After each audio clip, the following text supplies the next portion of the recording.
Maayong gabi kanyong tanan mga kaigsuunan. Ani ano na sad kita karon sa tuang sinimana nga tulumanon nga atuang gitawag og pamalandong sa ebanghelyo sa Domingo. Di sa nato kalimtan ugma pohon magsaulog kita sa solemnidad sa Corpus Christi. Maghisgot gani og Corpus Christi, body of Christ.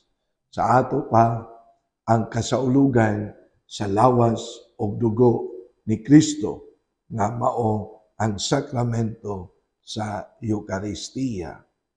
Ang atuang ebanghelyo, atuang pagkutluon gikan sa ebanghelyo ni San Marcos, kapitulo 14, versikulo 12 ngadto sa 16 ug unya sa versikulo 22 ngadto sa 26. Ang Ginoo manaa kaninyo. Pagbasa gikan sa Santos nga ebanghelyo sumala ni San Marcos. Mayaw ni kao o Ginoo. Sa unang adlaw sa pangilin sa pan nga walay patubo, ang adlaw nga maoy iihaw sa mga karnero nga kanon inig sa ulog sa pangilin sa pagsaylo, ang mga tinun-an nangutana kang Hesus. Asa mo man kami paadtua aron andamon namo ang panihapon. O gisugo ni Jesus ang duha kanila o giingnan. Pangadto kamo sa syudad, o usa ka tawo nga naglukdong, usa ka tadyaw nga tubig mutagbo kaninyo. Kuyog kamo kaniya ngadto sa balay nga iyang adtuan, ug ingna ang tag-iya sa balay. Ang magtutudlo nagingon, hain ang kwarto alang kanako, din ako makigsalo sa ako ang mga tinun-an sa panihapon sa Pasko. Unya tultulan kamo niya sa usa kadakong kwarto sa itaas nga sangkap sa galamiton og inandam na. Andaman ninyo dito ang ato nga pagkaon. Ug miadto ang mga tinun-an sa syudad ug ilang nakaplagan ang tanan sumala sa giingon ni Jesus. Dito giandam nila ang panihapon.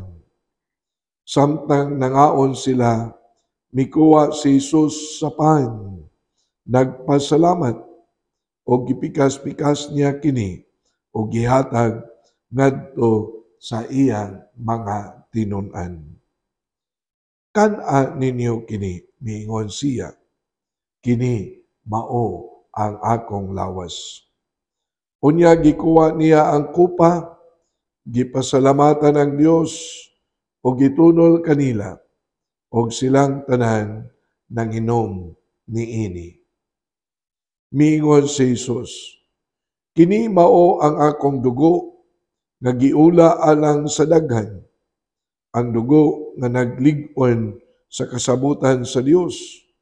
Og sultihan ko kamo nga dili na gayud ako muusab pag-inom ni ining bino hangtod sa adlaw nga moinom ako sa bag-ong bino didto sa gingharian sa Dios. Unya nag-awit sila sa kaawit sa pagdaig sa Dios ug nangadto sa bungtod sa mga olibo. Ang ebanghelyo sa Ginoo. Daigon ikaw o Kristo. Mga igsuon, may gabi pag-usab kaninyong tanan.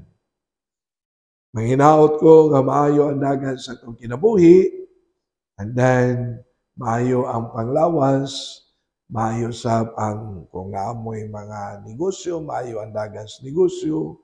And then sa mga katekista, manginaot ko nga maayo ang inyong usab nga pangalagad sa eskwelahan, busy karon tungod sa mga graduations, dili ba? So, ngalita sa kasaulugan, ugma pohon nga mao ang kasaulugan sa ako nang gingon, solemnidad sa Corpus Christi, body of Christ, mao na meaning sa Corpus Christi. Sa ato pa, kung ato asad nga matawag na to og tan-awon ang kasaulugan, kasaulugan sa lawas og dugo ni Kristo. Ang sakramento sa misa, ang sakramento sa Eucharistia, maoy ato ang focus karon sa atoa nga pamalandong. Kung atong tan-awon ang lawas ug dugo ni Kristo, pinasubay sa iya nga gitudlo kanato sa diha nga naghimo siya sa katapusang panihapon uban sa mga apostoles, ang lawas ug dugo ni Kristo nga magdala kanato kinabuhi nga way katapusan sa langit. Dili ba? That was the promise, an assurance sa nagdawat, nagkalawat, kanunay sa lawas ug dugo ni Kristo.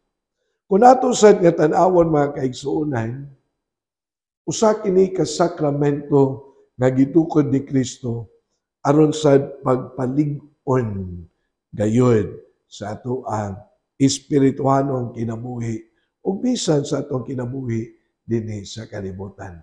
Daghan kaayo, daghan kay nagmangangalan ang mao nga kasaulugan. Gitawag kana siya og Eucharistia. Unsa may buot ipasabot sa Eucharistia? Thanksgiving, pasalamat. Sa ato pa, ang kasaulugan sa Santos nga Misa, mao ang pagpasalamat. Daghang kaayo mga anggol nga diin kita magpasalamaton sa Dios. Una sa tanan, nga Dios nakiguban kanato ug unya sa iya usab nga kamatayon sa krus, giluwas kita niya, unya sa iyang pagkabanhaw, siya nakiguban kanato, buhi diha sa Eucharistia o sa Santos nga Misa. Dili ba mga kaigsuonan?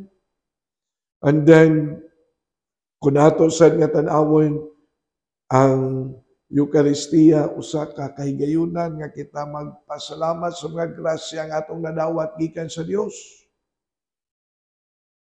Mapasalamaton kita sa atong kinabuhi. Mapasalamaton usab kita sa pagkuyog sa Dios sa panaw sa atong kinabuhi. And then, gitawag sa kinisiyag sakramento sa matawag na to og the breaking of the bread. Dili ba? It's a celebration of the breaking of the bread. Unsa may nahitabo sa panahon nga si Kristo iyang gipikas o iyang gipanalanginan, gipikas ang pan. Nahitabo ang dako kaayong milagro. In the breaking of the bread, atong makita ang the real presence of Jesus in the breaking of the bread. Mauna nga ang pan o bino nga sa atong pagtan-aw wa mausab ang iyang dagway, pero ang iyang substance, ang iya gyud nga matawag nato nausab ang iyaha nga kung maghiskot ang substance mo, lisod-lisod ang termino. Pero wa mausab ang iyahang pagkapan, wa mausab ang iyahang pagkabino, pero ang kinauyukan, ang substance, sakto ba na nga binisaya? So, nausab ngadto sa lawas o sa dugo ni Kristo. Ang term ni ana sa simbahan, the miracle of the transubstantiation. Bugat tingali ang term, pero mao kana ang miracle of transubstantiation mingon ang pan o bino turn into the body and blood of Christ. Matod pagani ni Saint Thomas Aquinas, mao kini ang pinakadako nga milagro nga nahitabo diha kan Kristo. Pinakadako nga milagro. Mao na in the breaking of the bread at duna ang gitawag og communion. So atong pagadawaton ug sa atong sa pagdawat ni ana sa paglitok natong amen. There is a union, unity between us and to Jesus, our Lord and our God. Dili ba? So, ang breaking of the bread is also an opportunity for us. Gitawag kining kasaulugan usab o di lang Eucharistia, breaking of the bread, gitawag usab kini siya o Santos nga Misa, Holy Mass. Unsa may implication niya na, dili ba ang liturgy sa Santos nga Misa muinding man og mingon panlakaw kamo ug isangyaw ang gugma ni Kristo. There is a call for a mission. So, Holy Mass.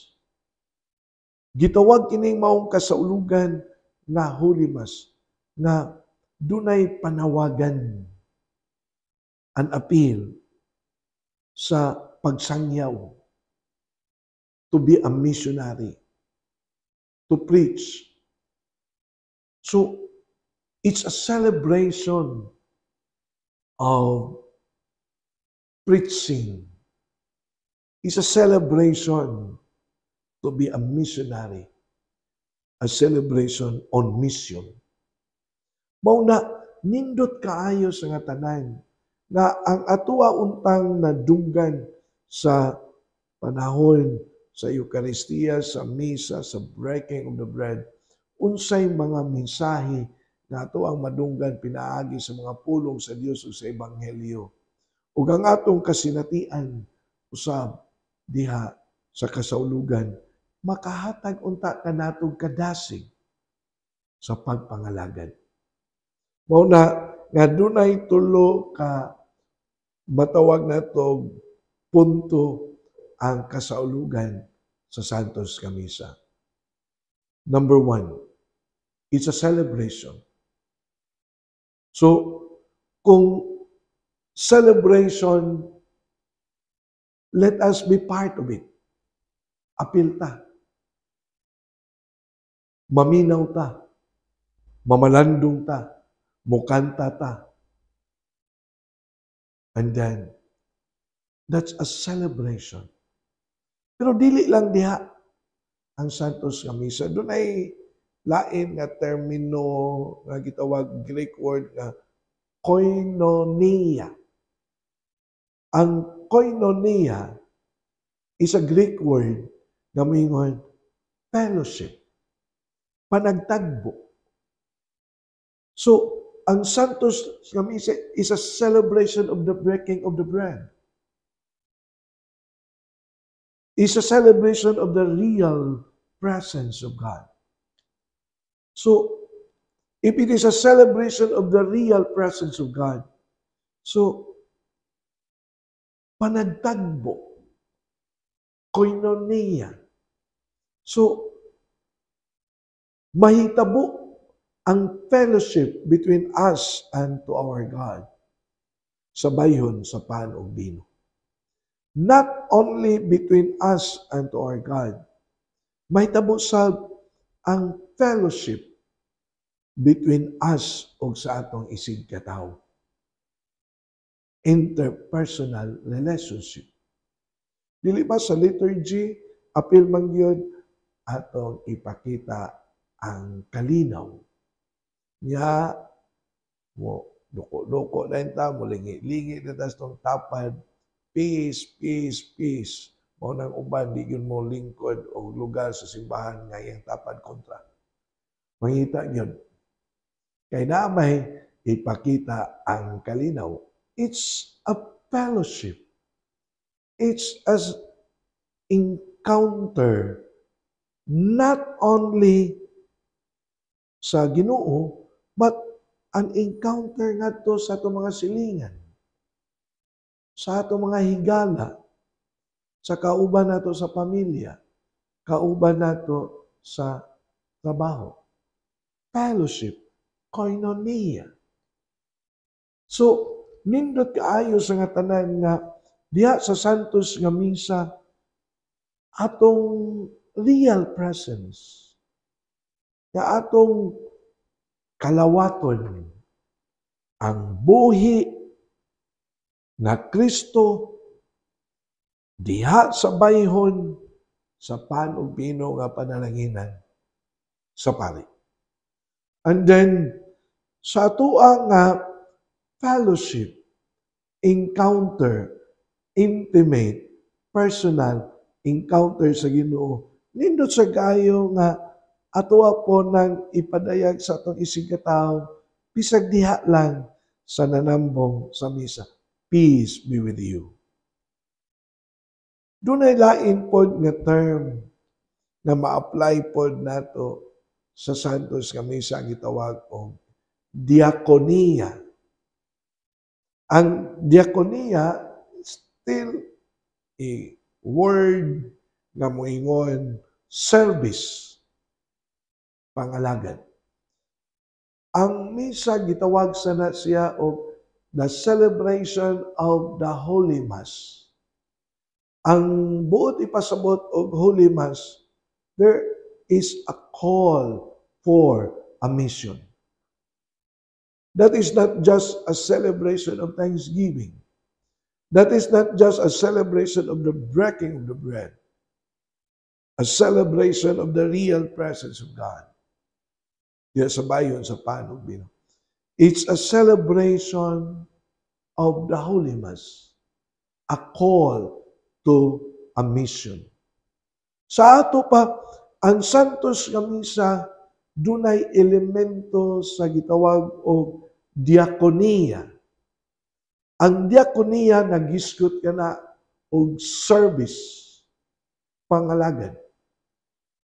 Mao ni nga diha unta sa pag Santos nga misa, pagtambong nato, di ba? May nga matapos ng misa, panakaw ka mo, dalha ang gugmang kalinaw sa Ginoo. A call for a mission. An appeal for a mission. Mauni nga ang diakonia, ang pangalagad, service is an integrated part, an integrated element of the celebration of the Eucharist. So, mauni nga diha sa atoa nga ang pagpangalagad nga being nourished, strengthened by the celebration and the sacrament of the Eucharist, mao nang pangalagad in the name of commitment. Kana bang pangalagad nga lunod patay, tinud-anay, commitment. Mao ni nga nindot kaayo ang the solemnity of the Corpus Christi. Nga mao na as a sacrament, the one being instituted by Christ, it is a sacrament also of the abiding presence of God in our life, bringing us to eternal life. So, usbon ko, sakramento na ang Ginoo naging-uban kanato, na nagdala kanato ngadto sa kahimayaan sa Dios sa kinabuhi na walay katapusan. Mga kaigsunan, ani lang takutob, and then napitol ko kamo sa pag-ampo sa mga kaigsunan mga masakiton. Amo lang ito amahan, ayuha ang mga kaigsunan mga masakiton, silang tagsa-tagsa ka mga malatian ng sakit. Tagay sila kanunay kadasig, kalig-on sa pagkatubang sa ilang tagsa-tagsa ka mga gibati karon. Amo sang ipadangat ang mga nag-atiman sa mga sakiton, tagay kanunay kadasig, taas nga pasensya, aron magmakanunayon sila sa ilahasad nga pagpangalagad. Kining tanan among gipadangat ngadto ni Kristo nga among Ginoo. Amen.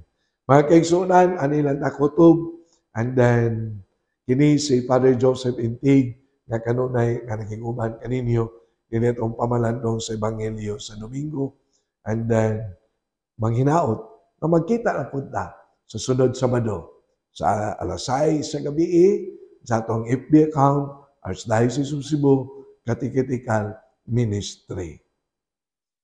Ang Diyos manalangin kaninyo kanunay.